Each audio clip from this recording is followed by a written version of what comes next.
Hello and good morning, listeners. Welcome back to Almus Market Mornings, your daily dose of global financial updates. I'm your host, Swaraj Rajagopal, and we have got you covered on everything from currency shifts to pivotal central bank decisions and important speeches. Plus, you'll gain expert analysis on macroeconomic data that's shaping the market narrative right now. Join us for this episode and navigate the markets with confidence.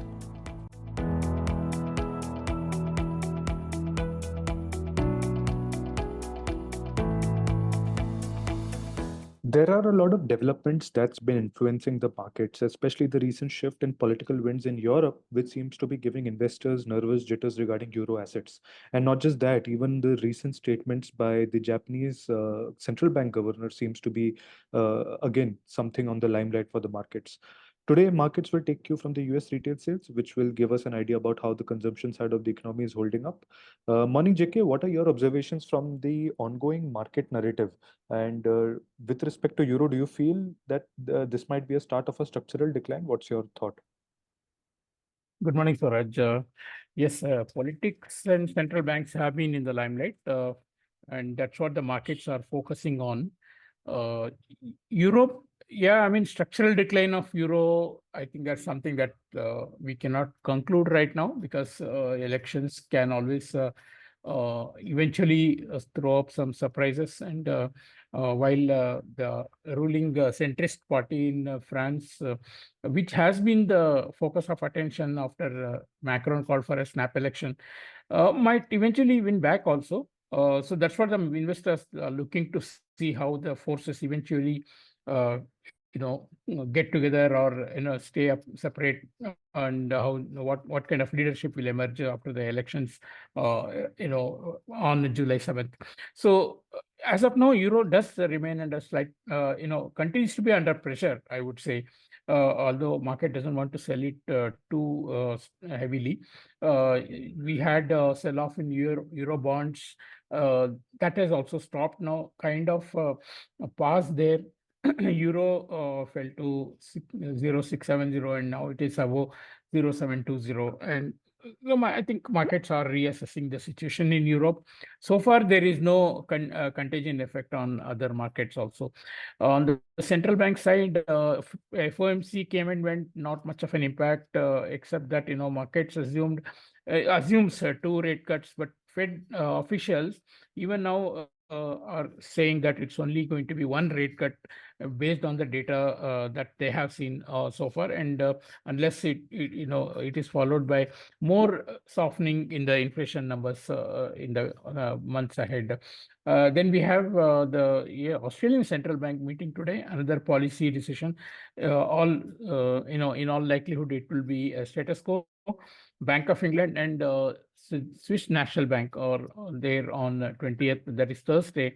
And Swiss National Bank, in all likelihood, may cut rate, but Bank of England, based on the data and also the inflation numbers, so it's likely that they will not be cutting the rates unless there is some influence, because ahead of elections, they do take some, out of the way decision.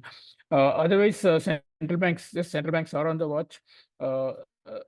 On the BOJ side also, there has been an interesting statement from governor saying that depending on economic price and financial data available at the time, there is a chance they could raise the interest rates at July meeting. Yes, they did disappoint the market by not moving on the cutting of bond buying program, quantum of bond buying program at their recent meeting, but they have said that in July meeting there will be definitely a cutback on the this one. So that's another thing that we will look forward to. But as of now, currency markets are kind of stable.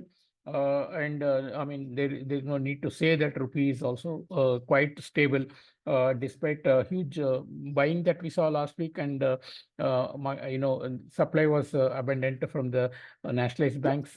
Last week we had the trade numbers from India that showed deficit rising by more than 4 billion. And that's also mainly because of higher import of oil products, import rising much more than exports. So it could lead to some re-look at the current account deficit projections for the financial year. But I don't think rupee is taking note of that, because expectation is that we will get a large amount of flows, which will take care of the deficits on the trade and current account. So rupee expected to remain stable, but then keep an eye on the Chinese yuan, which continues to trade near the weak side of its broad range, and in fact multi-month weak, where it is trading right now. Other Asian currencies have reacted lower. Indonesian rupiah at new 4-year low. Korean won also at at its weakest level for several months. So Indian rupee unlikely to gain despite the flows outflows subsiding. Oil companies likely to be on the bid, because oil prices are also on the higher side now. So stability for the rupee, but global markets, a lot of events still look forward to, and of course, as you said, the retail sales and industrial production data in US will give more light on how the economy is performing. After the weak string of data that we saw in the last few weeks. Thank you. Thank you, JK. And of course, as you mentioned, the narrative continues to be on politics and, of course, the central bank meetings. This week, we have the Australia central bank meeting, Swiss central bank meeting, and, of course, the Bank of England central bank meeting. It is expected that Australia and England will keep rates unchanged. For domestically, trade numbers showed a rise in deficit by $4 billion due to oil imports, but rupee, as of now, continues to ignore all of that as the expectation of flows keeps it stable. But one thing to note is, of course, the weak Chinese yuan trading on the weaker end of the range, and that rupee can derive some inspiration from the move in other Asian currencies. That's it from us today. Thank you so much for listening. Tune in tomorrow for the latest in the financial markets.